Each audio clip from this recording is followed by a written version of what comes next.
Jai Hind students, welcome to my YouTube channel. Students, yes, you yourself, as much as anybody in the entire universe, deserve your love and affection. Actually, students, life is full of joys and sorrows. Life is what you actually make of it. Toil, love, and live with a will for your life. With that positive note, students, let's start today's session.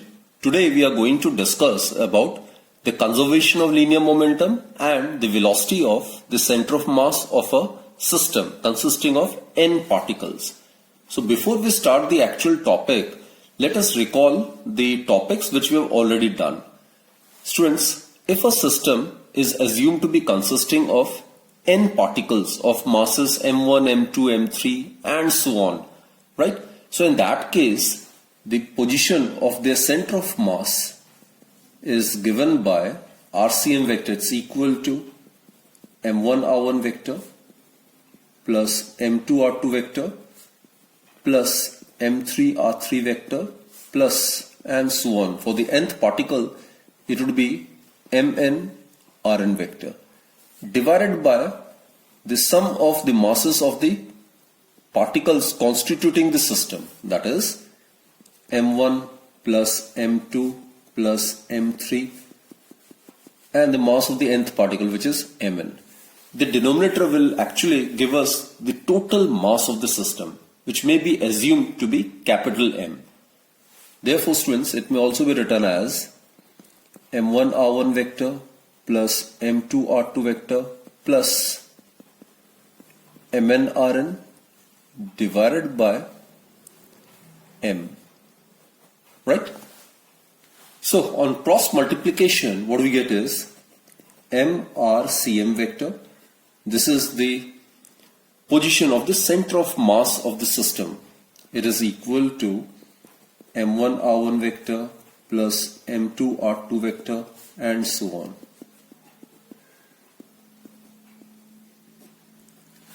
Now students, on differentiating this equation on both the sides with respect to time, what we get is, let us differentiate it with respect to time. Mass being constant, it can be taken outside.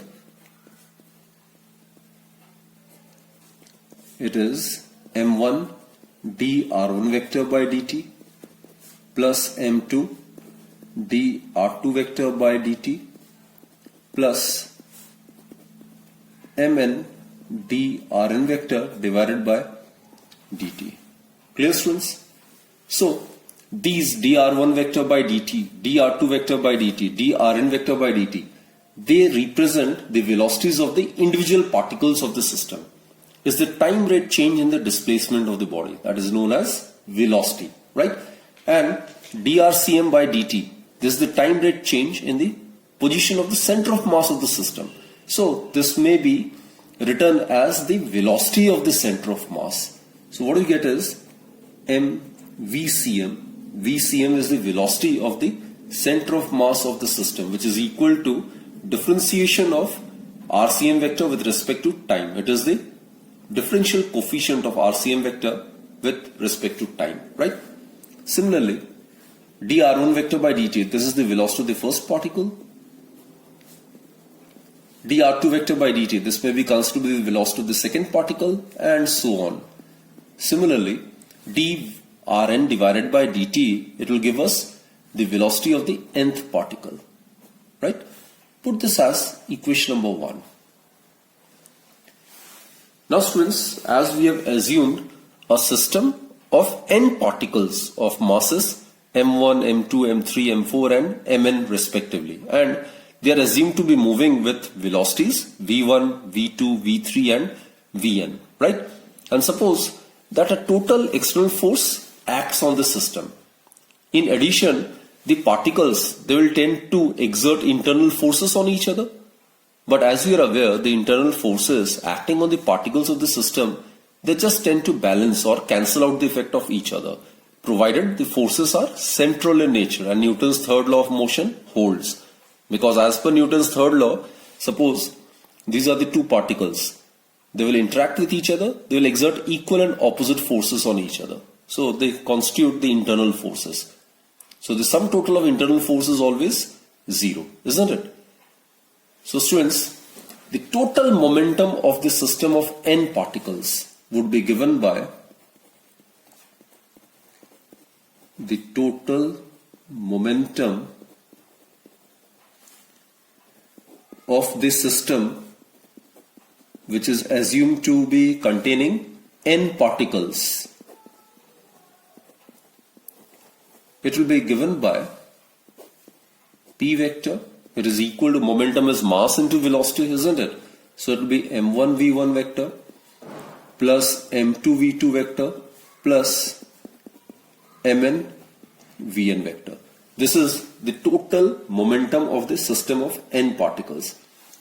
Now, as per Newton's second law, we are aware that as per Newton's second law, it is the basic law which states that the time rate change in the momentum of the system is directly proportional to the force applied, and the change in the momentum, it always takes place along the direction of the force applied. So basically, net external force acting on the system, it's given by dp vector divided by dt. So you can substitute this value of momentum over here. So what you get is net external force acting on the system, it would be given by d by dt, and in place of p vector you can write this m1 v1 vector. This is the total momentum of the system consisting of n particles plus mn vn vector. Clear, students?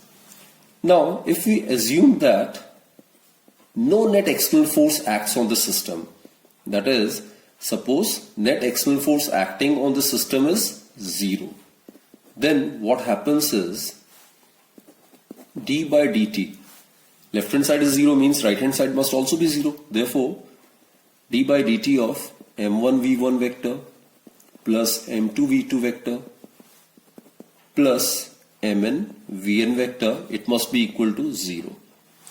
And students, we are aware differentiation of constant is always 0. We are aware that differentiation of constant is always equal to 0. So therefore, this term must be constant, isn't it? So in the absence of any external force, the net momentum of the system that remains conserved, that is known as the law of conservation of linear momentum. So it implies that m1 v1 vector plus m2 v2 vector plus m3 v3 vector and so on. For the nth particle, the momentum would be mn vn vector, right?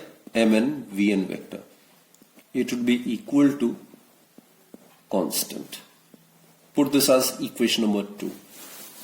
Now students, consider equation 1 and equation 2. What we get is,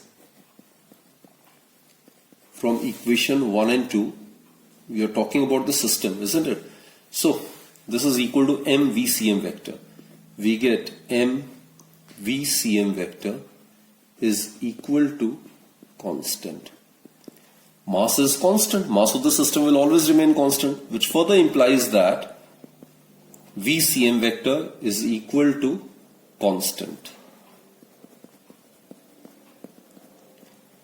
So students, what we conclude is, in an isolated system, that is, when no external force acts on the system, then the center of mass of the system moves with constant velocity, or the velocity of the center of mass of the system remains constant.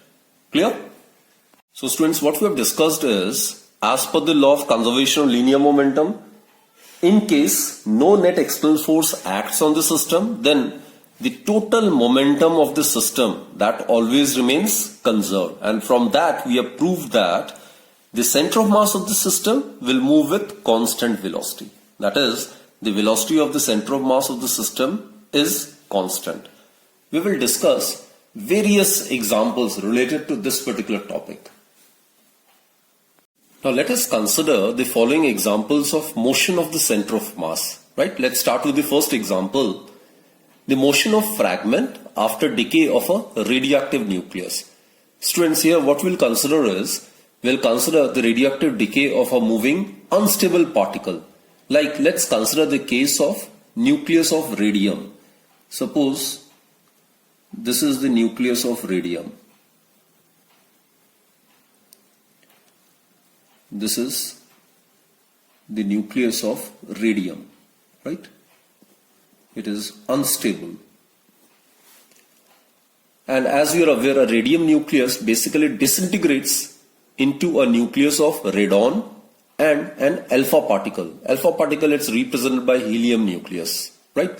So let us consider this to be radium, isn't it? And its nucleus disintegrates into a nucleus of radon and an alpha particle. So radium will disintegrate into radon and an alpha particle.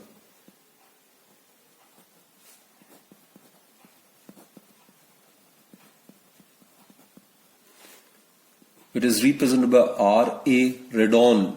It is Rn alpha particle. It's represented by He42. So it's represented by helium nuclei. Now in the first case, let us consider this to be moving along this direction. Now as you are aware, the forces leading to the decay are internal to the system, and the external forces acting on the system is negligible or it is zero. So as just now we have discussed, the total linear momentum of the system must be constant. So before the disintegration, the linear momentum must be exactly equal to the total linear momentum of the system after the decay, right?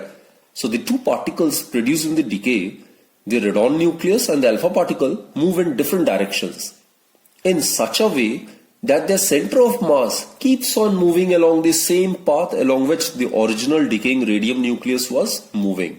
So it can be best illustrated with the help of this diagram. This is the path along which the original decaying radium nucleus is moving, right? This is the original path, like this. So now suppose at this juncture it decays, and this is suppose alpha particle. It moves along this direction after decay, and let us consider this to be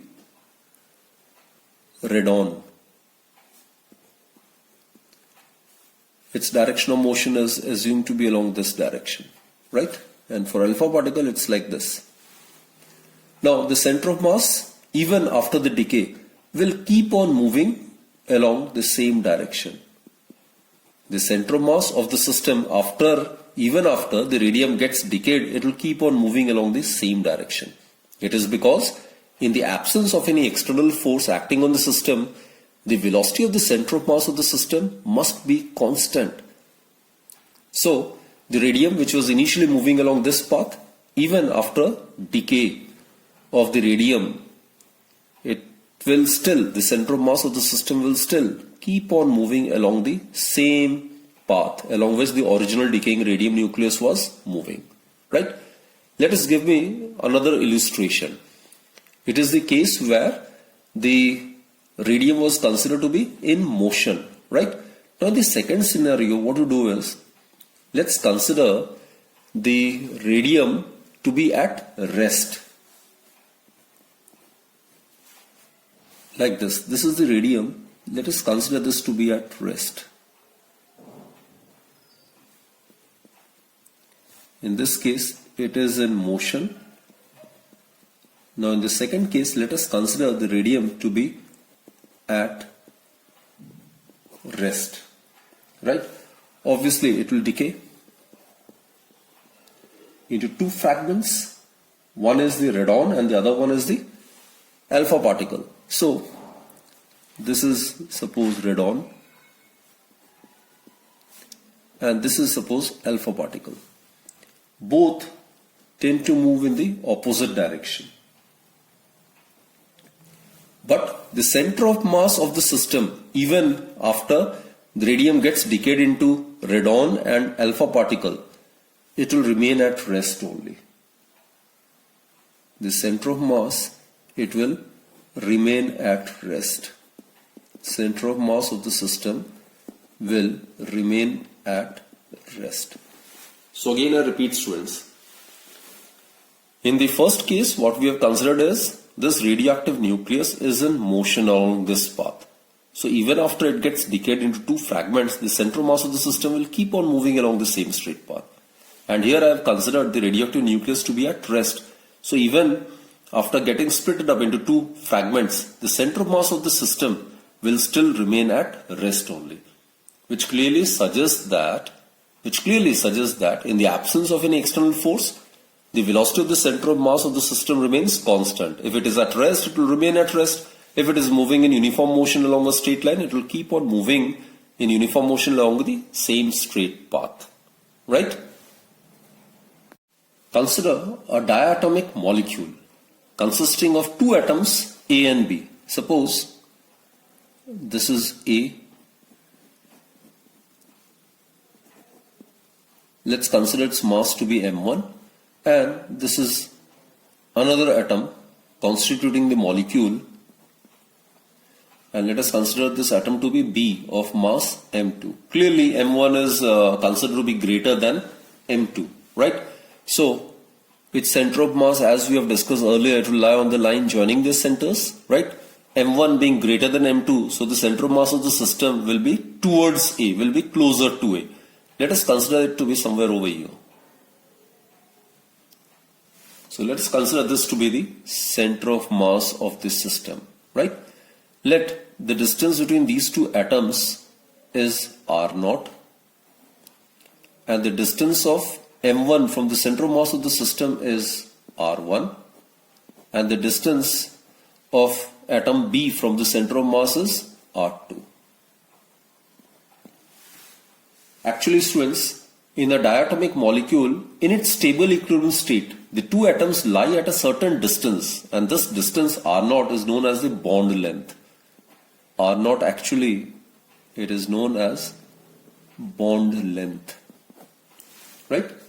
So the center of mass of the system of the two particles, it divides the distance between the two particles in the inverse ratio of their masses. Now suppose the center of mass of the system coincides with that of the origin, then we are already aware m1 r1, it would be equal to m2 r2. That is, r1 by r2 is equal to m2 by m1. What I mean to say is that the center of mass of a system of two particles divides the distance between them in the inverse ratio of their masses. Right?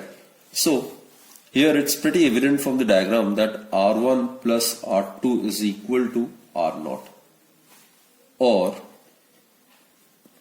R1 plus, let's substitute the value of R2 over here.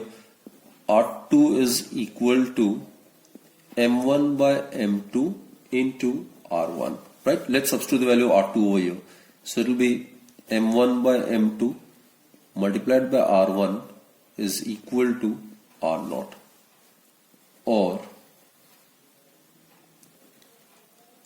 M2 R1 taking LCM plus M1 R1 is equal to M2 R0. Now simply rearrange the terms. So what we get is, we are supposed to get the expression for R1. So R1, it would be equal to M2 divided by M1 plus M2 multiplied by R0. Clear, students? Similarly, substitute this value of R1 over here and get the expression for R2. So we will get R2 would be given by interchange M1 and M2, right? In place of M2 write M1, and in place of M1 write M2. So we get M1 divided by M1 plus M2 into R0. So the diatomic molecule cannot form a stable system if the two atoms are at rest. It is because the atoms will get pulled towards each other. Now in order to achieve stability, what happens is these two atoms revolve about their center of mass. Now here we have considered M1 to be greater than M2. So from these equations, it is pretty evident that the atom A of larger mass revolves in a circular path of lesser radius. It's in the inverse ratio, isn't it? About the center of mass. While the atom B of smaller mass revolves in a circular path of larger radius. So, atom B will revolve in a circular path of larger radius, R2. It will be like this. Clear, students? This is the radius of the circular path which the atom B will follow. While atom A will follow again a circular path but of smaller radius, and that is of radius R1. So this is it. B will follow a circular path of larger radius R2, while atom A will follow a circular path with center coinciding with the center mass of the system of radius R1, which is smaller than that of R2. Clear, students? So this is again the example of motion of the center of mass. Let us consider the Earth-Moon system. Students, we are already aware of the laws of planetary motion.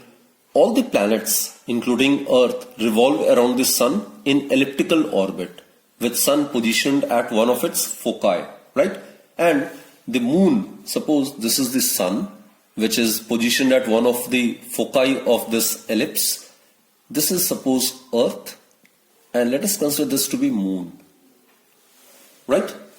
So basically, the Moon, we are aware, it revolves around the Earth in circular orbit, and it is the Earth-Moon system that goes around the Sun in elliptical orbit.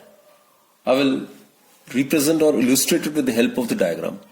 This is a system consisting of two particles, isn't it? In this case, it's Earth and the Moon. So its center of mass will lie on the line joining their centers. So Earth being 100 times having more mass than that of Moon, the center of mass of the Earth-Moon system will be closer to the Earth. Suppose this is the center of mass. Let us consider this to be the center of mass of the Earth-Moon system.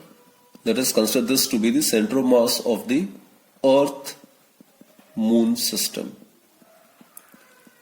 Now, what happens is, actually, the Earth, it tends to follow a circular path of smaller radius, like this. While on the other hand, the Moon, it tends to follow a circular path about the center of mass of the Earth-Moon system of larger radius, like this. So it is actually the center of mass of the Earth-Moon system, this point, which actually follows the elliptical path around the Sun, right? And Earth-Moon, they keep on moving along circular path about the center of mass of the Earth-Moon system. So actually, both the Earth and the Moon move along circular paths about their center of mass, which is this point. Clear? And such that they always remain on the opposite sides of it.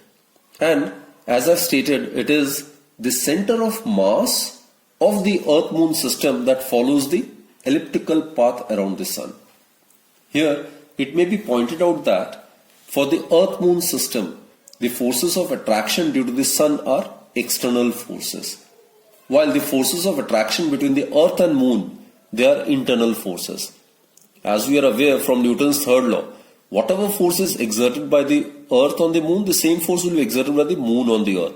So these two forces will constitute action-reaction pair. So they are internal forces, right? Students, it may be pointed out that in a binary star means double star system, a system comprising of two stars of comparable masses. So in a binary star system, what happens is the two stars revolve along the circular paths around their common center of mass, and such a system of two stars is known as binary star system, right?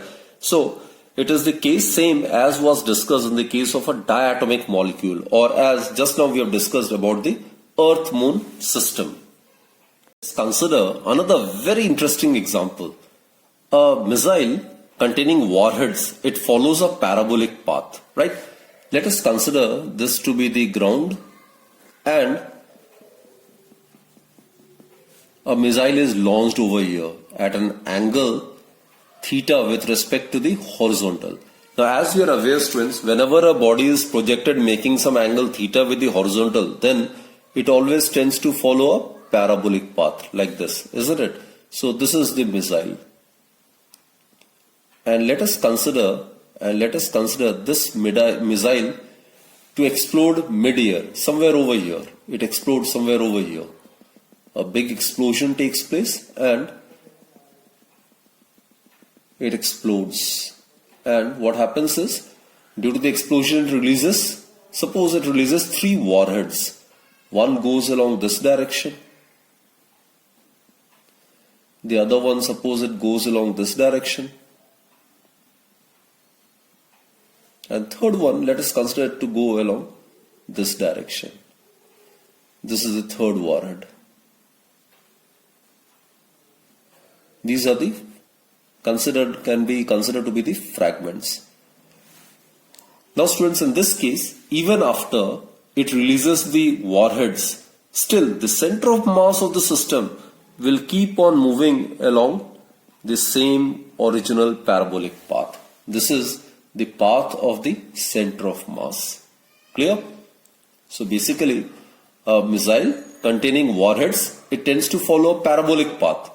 Now in the mid-air, when it explodes and releases different fragments or warheads, still, even after explosion, the center of mass, it tends to follow the same original parabolic path. So this is the direction of motion of the center of mass of the system, right? It will tend to follow the same parabolic path.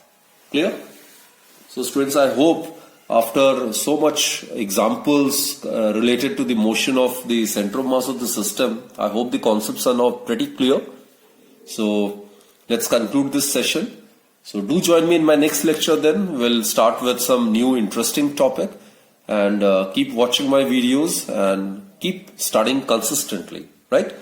And do join me in my next lecture then. Thank you so much.